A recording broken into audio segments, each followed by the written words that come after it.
13장 5절에서 15절입니다.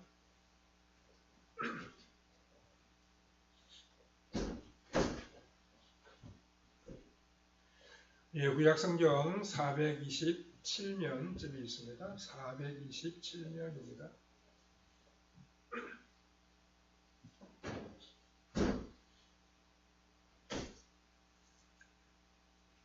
사무엘상 13장 5절에서 15절까지 우리 함께 이 말씀을 읽겠습니다. 블레셋 사람들이 이스라엘과 싸우려고 모였는데 병거가 3만이요 마병이 6,000명이요 백성은 해변에 모래같이 많더라. 그들이 올라와 베나웬 동쪽 믹마스에 진침해 이스라엘 사람들이 위급함을 보고 절박하여 굴과 수풀과 바위 틈과 은밀한 곳과 웅덩이에 숨으며 어떤 히브리 사람들은 요단을 건너 갓과 길르앗 땅으로 가되 사울은 아직 길갈에 있고 그를 따른 모든 백성은 떨더라. 사울은 사무엘이 정한 계언대로 이레 동안을 기다렸으나 사무엘이 길갈로 오지 아니하며 백성이 사울에게서 흩어지는지라. 사울이 이르되 번제와 화목제물을 이리로 가져오라 하여 번제를 드렸더니 번제 드리기를 마치자 사무엘이 온지라. 사울이 나가 맞으며 문안하며 사무엘이 이르되 왕이 행하신 것이 무엇이냐 하니 사울이 이르되 백성은 내게서 흩어지고 당신은 정한 날 안에 오지 아니하고 블레셋 사람은 믹마스에 모였음을 내가 보았으므로 이에 내가 이르기를 블레셋 사람들이 나를 치러 길갈로 내려오겠거늘 내가 여호와께 은혜를 간구하지 못하였다 하고 부득이하여 번제를 드렸나이다 하니라. 사무엘이 사울에게 이르되 왕이 망령되이 행하였도다. 왕이 왕의 하나님 여호와께 왕에게 내리신 명령을 지키지 아니하였도다. 그리하였더라면 여호와께서 이스라엘 위에 왕의 나라를 영원히 세우셨을 것이거늘 지금은 왕의 나라가 길지 못할 것이라. 여호와께서 왕에게 명령하신 바를 왕이 지키지 아니하였으므로 여호와께서 그의 마음에 맞는 사람을 구하여 여호와께서 그를 그의 백성의 지도자로 삼으셨느니라 하고 사무엘이 일어나 길갈에서 떠나 베냐민 기브아로 올라가니라. 사울이 자기와 함께한 백성의 수를 세어보니 600명 가량이라. 거기까지만 봤습니다. 오늘은 하나님의 편에 서야 한다라는 제목으로 잠시 말씀을 생각해 보겠습니다. 사람들은 불안한 현실을 맞이하게 될 때 그것을 확실한 것으로 변화시키려고 합니다. 현실적으로 이해되지 않는 일을 만나게 될 때, 피할 수 없는 어려운 문제를 만날 때, 받아들이기 곤란한 일을 맞이하게 될 때 사람들은 어떻게 하게 됩니까? 대개의 경우 자신의 억지스러운 논리로 그 상황을 합리화시키려고 합니다. 그렇게 함으로 그 문제를 해결하려고 시도합니다. 오늘 우리가 읽은 말씀을 보면 사울 왕이 아주 어려운 일을 맞이했을 때 왕으로서의 자신의 책임을 의식하면서 자기 자신을 합리화시키고 있습니다. 내가 어쩔 수가 없어서 이런 일을 행했다라고 변명을 하고 있습니다. 사울은 자신의 논리로 문제를 풀어나가려고 합니다. 하지만 그것은 하나님의 뜻이 아니었고 하나님이 원하시는 방법도 물론 아니었습니다. 당장 눈앞에 닥친 어려움을 해소하기 위해 사울왕이 자신의 좁은 소견을 따라 행한 것 뿐이었습니다. 우리 오늘의 본문을 함께 읽고 묵상하면서 우리 모두가 하나님의 편에 서서 하나님의 방법대로 살아가야 한다는 사실을 다시 한번 배울 수 있어야 하겠습니다. 첫 번째로 우리는 현실의 문제를 하나님의 시각으로 바라보아야 합니다. 눈앞에 닥친 어려운 문제를 해결하기 위해서는 우리가 서 있는 자리를 세상 사람들의 시각이 아니라 하나님의 시각으로 바라봐야 합니다. 하나님 나를 이렇게 어렵고 힘든 상황으로 밀어넣으신 이유가 무엇인가? 불확실한 상황 가운데서도 내 인생을 향한 하나님의 목적은 무엇인가 하는 것을 깊이 생각하면서 우리가 하나님의 마음을 먼저 기억해야 합니다. 본문의 앞부분인 사무엘상 13장 1절에서 3절을 보면 사울이 왕이 되고 나서 2년이 지나갔을 무렵 사울의 아들 요나단은 1,000명의 군사를 거느리고 블레셋 수비대를 공격했습니다. 이 일로 인해서 이스라엘과 블레셋 사이에 대규모 전쟁이 일어날 그런 상황이 되고 말았습니다. 블레셋 군대의 규모는 이스라엘을 단숨에 물리칠 정도로 아주 막강한 진영을 갖추고 있었습니다. 13장 5절에 보면 블레셋 사람들이 이스라엘과 싸우려고 모였는데 병거가 3만이요 마병이 6,000명이요 백성은 해변의 모래같이 많더라. 그들이 올라와 베나웬 동쪽 믹마스에 진침해라고 했습니다. 그러자 이 블레셋 군대의 무시무시한 병력 앞에 이스라엘 사람들은 불안해했고 마음이 다급해졌습니다. 그래서 숨을 만한 곳이 보이는 대로 여기저기 이스라엘 사람들은 자신의 몸을 숨겼습니다. 6절을 보시면 그들은 불과 수풀과 바위 틈과 은밀한 곳과 웅덩이에 숨었다고 했습니다. 이러한 아주 위급한 형편에서 사울왕은 이스라엘의 통치자로서 백성들에게 현재 위기에 대한 분명한 해답을 제시해야 하는 압박을 받게 되었습니다. 사무엘 선지자는 사울에게 나라의 심각한 위기 상황을 맞이하면 길갈로 내려가 7일 동안 있으면서 하나님의 뜻을 기다리라고 미리 교육을 시킨 바 있었습니다. 당시에 이 길갈이라고 하는 것은 사무엘 선지자가 이스라엘 백성들을 모아서 예배를 드리면서 사울을 이스라엘의 왕으로 옹립한 도시입니다. 길갈은 사무엘이나 사울에게 하나님께서 예배를 받으시는 언약의 장소이고 또 이스라엘 백성들 앞에서 사울의 왕권을 하나님의 뜻으로 주장할 수 있는 왕권의 정통성을 내세울 수 있는 본거지입니다. 길갈로 내려가서 하나님의 뜻을 기다리라. 그러면 나 사무엘도 길갈로 가서 하나님의 해답을 전해주겠다라고 사무엘은 사울 왕에게 단단히 주지시켰습니다.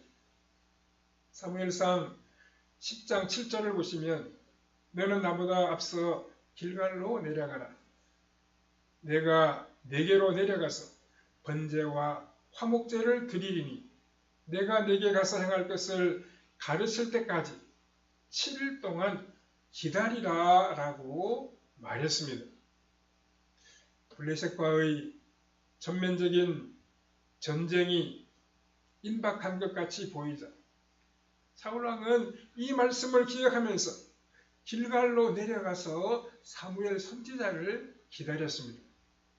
그런데 상황은 점점 안 좋은 방향으로 흘러갑니다.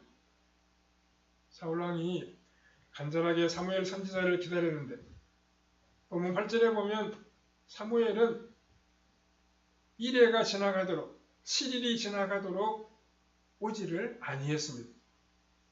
사무엘이 길갈에 오지 아니하자 백성이 자꾸만 사울왕에서 흩어졌습니다. 사울왕 주위를 떠나가는 사람들이 많이 생기게 되었습니다. 그래서 9절에서 사울은 제사장이 아님에도 불구하고 번제를 드렸습니다. 번제를 드리자마자 사무엘 선지자가 길갈에 왔습니다. 11절에 사무엘이 이르되 왕이 행하신 것이 무엇이냐 하니 사울이 이르되 백성은 내게서 흩어지고 당신은 정한 날 안에 오지 아니하고 블레셋 사람은 믹마스에 모였음을 내가 보았으므로 이렇게 말하고 있습니다. 사울왕이 애가 타들어갔던 이유가 있었습니다. 백성들은 블레셋 군대가 무서워서 자꾸만 도망을 가고 사무엘 선지자는 정한 날에 오지를 아니했습니다.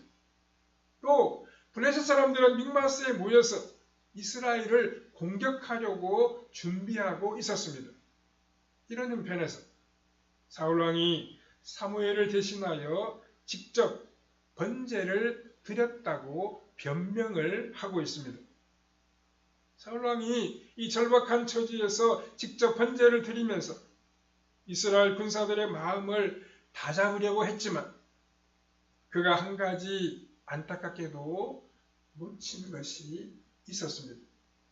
그것은 자신이 비록 이스라엘의 왕이라고 하더라도 제사를 주관할 수 있는 제사장도 아니고 하나님의 위로의 말씀을 전할 수 있는 선지자도 아니었습니다. 오직 제사장과 선지자만 주관할 수 있는 일을 사울 왕이 대신 수행했습니다. 급하다 보면 제사장이나 선지자 대신에 왕이 주관할 수 있다고 생각할 수도 있습니다. 하지만 이것이 하나님 앞에 큰 죄가 되는 이유는 전쟁과 같이 나라의 운명이 걸린 문제의 해답은 오직 하나님만이 줄 수 있기 때문입니다.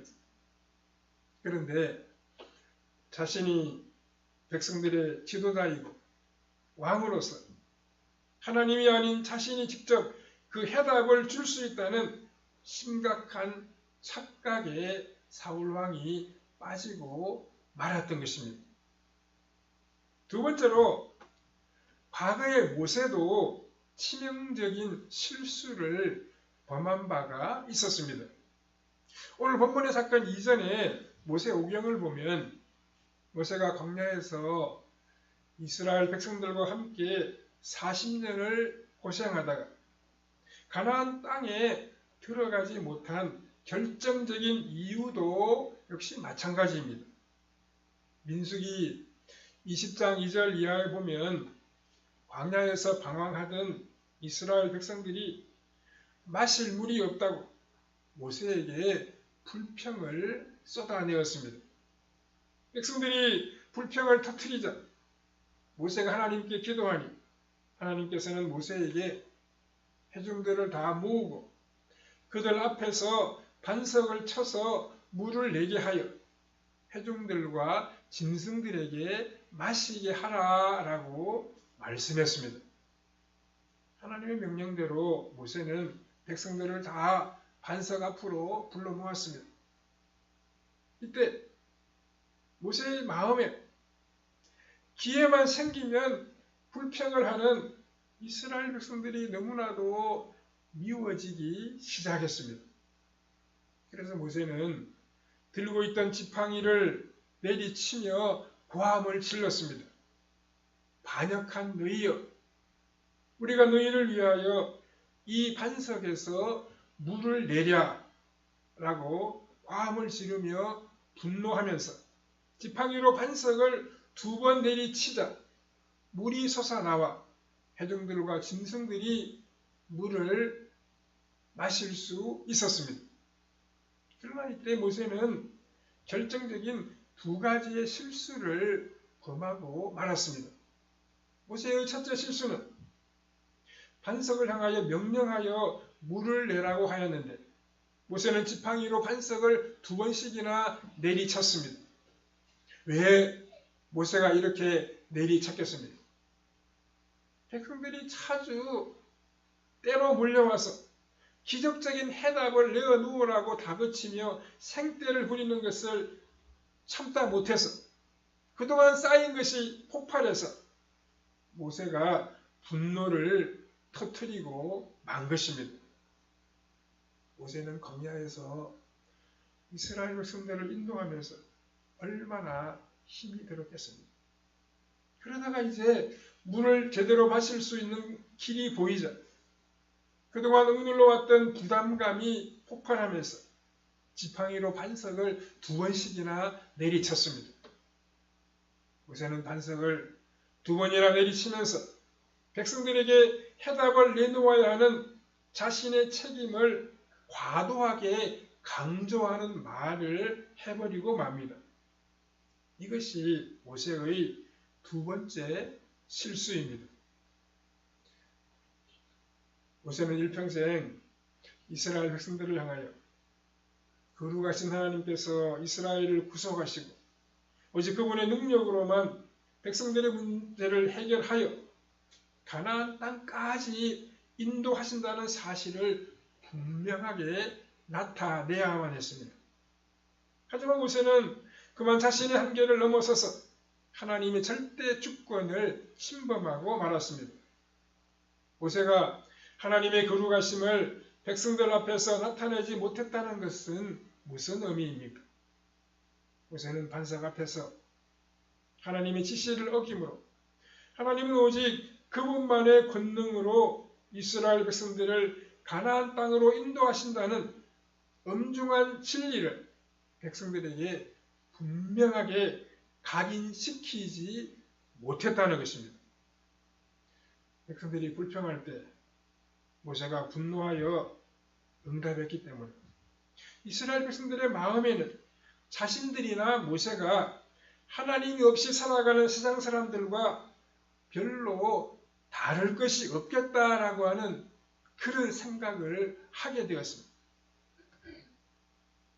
모세가 분노하며 혈기를 부렸던 까닭에 백성들의 마음에 여호와 하나님의 인내와 사랑, 베푸시는 은총이 제대로 드러나지를 못했습니다. 반석에서 나오는 물을 아무리 마시더라도 하나님의 놀랍고도 크신 은총을 제대로 드러내지 못한다면 결국 하나님의 영광을 나타내어야 할 모세의 역할은 그 존재감이 없어지고 맙니다. 결국 하나님은 모세가 가나안 땅에 들어갈 수 없도록 하심으로 하나님의 영광을 다시금 나타내셨습니다. 그래서 사회에서나 가정에서나 교회에서 지도자 역할을 맡은 사람은 혈기를 부리며 화를 내지 않도록 특별하게 조심해야 하는 것입니다. 우리의 분노를 자제할 수 있는, 절제할 수 있는 하나님의 은혜를 구하며 우리가 살아가야 한다는 말씀입니다.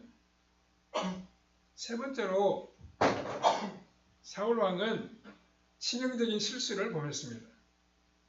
사울왕은 블레셋의 침공을 받는 위기 상황에서 무엇인가 자신이 해결하려고 하는 마음으로 자신이 직접 번제를 드리며 하나님의 해답을 간구했습니다.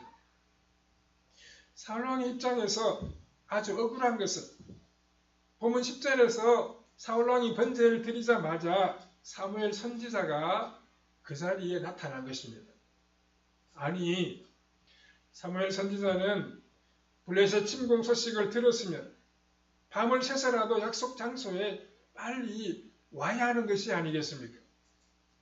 도대체 이 7일 동안 무엇을 하다가 문제가 더 심각해진 다음에 그것도 번제를 드린 다음에 나타난 것입니까? 하지만 사무엘이 이토록 늦게 나타난 이유는 하나님께서 사무엘의 길을 막으셨기 때문입니다. 하나님께서 사무엘이 지체하도록 간섭하신 데에는 아주 중요한 이유가 있습니다. 그 첫 번째 이유는 사울왕으로 하여금 블레셋과의 전쟁에서 자신의 리더십의 실상을 그대로 정확하게 파악하도록 하기 위해서입니다. 사무엘상 13장 1절에서 사울이 왕권을 행사하기 시작할 때 이스라엘 군사들 3,000명을 소집할 수 있었습니다. 블레셋이 쳐들어오기 전 평화로운 시기에 사무엘 선지자는 사울을 왕으로 세웠고 백성들은 모두 기뻐하며 소리를 지르고 박수를 쳤습니다. 하지만 블레셋이 공격해오고 나니까 그 3,000명의 군사들이 몇 명으로 줄어들게 됩니까? 오늘 보면 15절 후반부를 보시면 600명으로 줄어들었다라고 기록을 하고 있습니다. 하나님이 사무엘 선지자가 지체하도록 하신 이유는 사울 왕으로 하여금 자신의 리더십으로 전쟁터에 어느 정도의 군사를 확보할 수 있는지 왕권을 행사하려는 통치력의 실상과 그릇의 크기를 정확하게 파악하도록 하시려는 것이었습니다. 사울 왕으로 하여금 블레셋과의 전쟁에서 이스라엘을 승리로 이끌 수 있는 능력이 전무하다는 사실을 뼈저리게 확인하고 오직 전쟁의 승리는 여호와 하나님께 달려 있음을 인지하도록 하기 위함이었습니다. 하나님께서 사무엘 선지자의 길을 막으셔서 그가 늦게 나타나도록 섭리하신 두 번째 이유는 불확실한 현재를 참고 인내하면서 하나님의 섭리를 생각하고 현재의 명확한 해답은 오직 하나님께만 있음을 교훈하시기 위해서였습니다. 블레셋 군사들이 공격해 오려고 하는 이 극심한 위기의 상황에서 사울왕이 꼭 기억해야 할 말씀이 있습니다. 그것은 민수기 10장 35절 36절의 말씀입니다. 괴가 떠날 때에 모세가 말하되 여호와여 일어나사 주의 대적들을 흩으시고 주를 미워하는 자가 주 앞에서 도망하게 하소서 하였고 괴가 쉴 때에는 말하되 여호와여 이스라엘 종족들에게로 돌아오소서 하였더라. 이렇게 기록하고 있습니다. 구약시대에 이스라엘 백성들은 광야에서 언약궤를 앞세워 행진을 하면서 항상 이 말씀을 기억했습니다. 하나님은 두 가지의 인도 방식으로 이스라엘 백성들을 광야에서 인도하셨습니다. 두 가지 인도 방식은 낮에 구름 기둥이 뜨거운 햇빛을 막아주었고 밤에 불기둥이 밤의 추위에서 이스라엘 백성들을 보호하여 주었습니다. 구름 기둥이 멈추면 이스라엘 백성들이 다 멈추었고 구름 기둥이 움직이면 다시금 그 백성들이 행진을 시작했습니다. 그 백성들은 언약궤를 따라서 행진을 시작하거나 행진을 멈추는데 이 행진을 앞장서서 주도한 사람들이 레위 제사장들입니다. 그 제사장들은 모세와 아론의 지시를 받아서 행진을 이끌어갔습니다. 모세와 아론은 하늘에 떠있는 불기둥과 구름기둥의 이동을 살피면서 광야를 지나갔습니다. 구름기둥이 멈추면 몇 시간이고 몇 날이고 멈춘 채로 지냈습니다. 그러다가 불기둥, 구름기둥이 이동을 시작하면 다시금 그 백성들이 이동을 시작했습니다. 언약궤가 가던 길을 멈추고 쉴 때는 이스라엘 백성들은 주님의 귀환을 간구했습니다. 여호와여 이스라엘 종족들에게로 돌아오셔서 우리를 지키시고 우리를 보호하여 주시옵소서 이렇게 기도했습니다. 그래서 이스라엘 백성들은 언약궤가 일어서면 앞길을 열어달라고 기도했고 언약궤가 멈추면 하나님께서 우리에게로 돌아오셔서 우리를 지켜 주시옵소서 이렇게 간구했습니다. 이러한 민수기의 기도가 사사시대에 와서는 전쟁은 여호와께 속한 것이다 라고 하는 신앙으로 발전하게 되었습니다. 그래서 그 백성들은 전쟁에서의 승리는 칼과 창과 군대의 숫자에 달려있는 것이 아니라 여호와 하나님께서 이기게 하시면 이기는 것이고 지게 하시면 패배하는 것이다. 전쟁은 여호와께 달려있는 것이다. 이렇게 생각했습니다. 하나님께서 사무엘 선지자가 늦게 나타나도록 하신 세 번째 이유는 사울왕으로 하여금 전쟁의 승리가 자신의 능력에 달린 것이 아니라 하나님의 능력에 달려 있음을 깨달을 시간을 주기 위해서였습니다.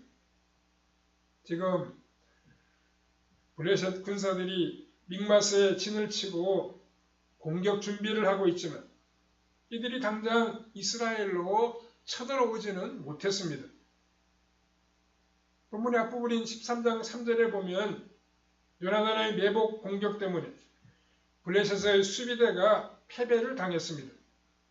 이로 인해 이스라엘 군사력에 대한 두려움과 공포 때문에 블레셋은 당장 공격을 못하고 있었습니다. 하나님께서 블레셋 군대의 마음에 이스라엘의 군사력에 대한 두려움을 심어주셔서 분별력을 흐트러뜨려 놓았기 때문입니다. 이렇듯 전쟁의 승패는 하나님께 달려 있음을 믿고 담대함을 가져야 됩니다. 나중에 이 비밀을 깨달아 하나님께서 최고의 자리에 세워두신 분이 바로 다윗 왕이었습니다. 다윗 하나님 앞에 담대한 마음을 가졌습니다.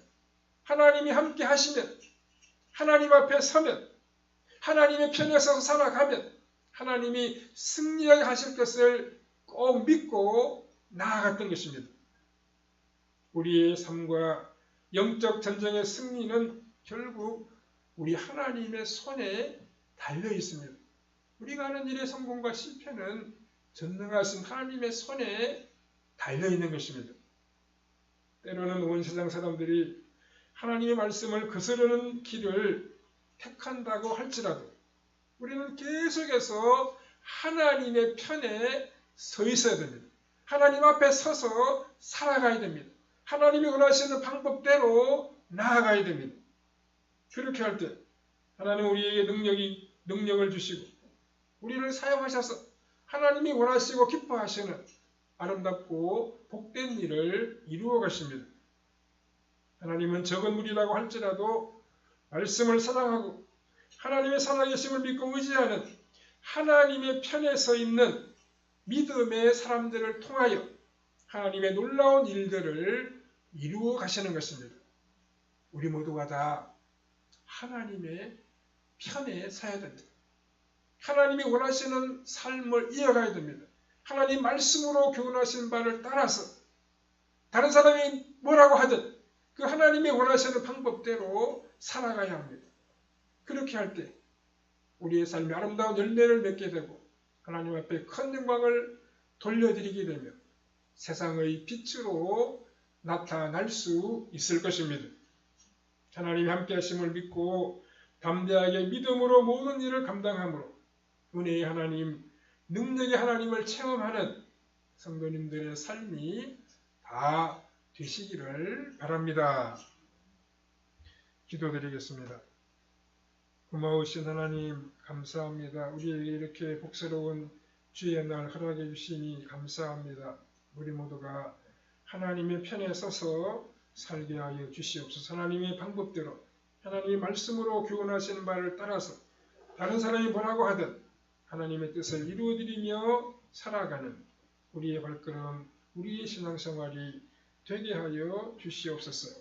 담대하게 믿음으로 하나님의 뜻을 이루어드리며 나아가므로 은혜의 하나님, 능력의 하나님을 체험하며 하나님을 찬양하며 살아가는 우리의 발걸음이 다 되게 해주시기를 원하옵고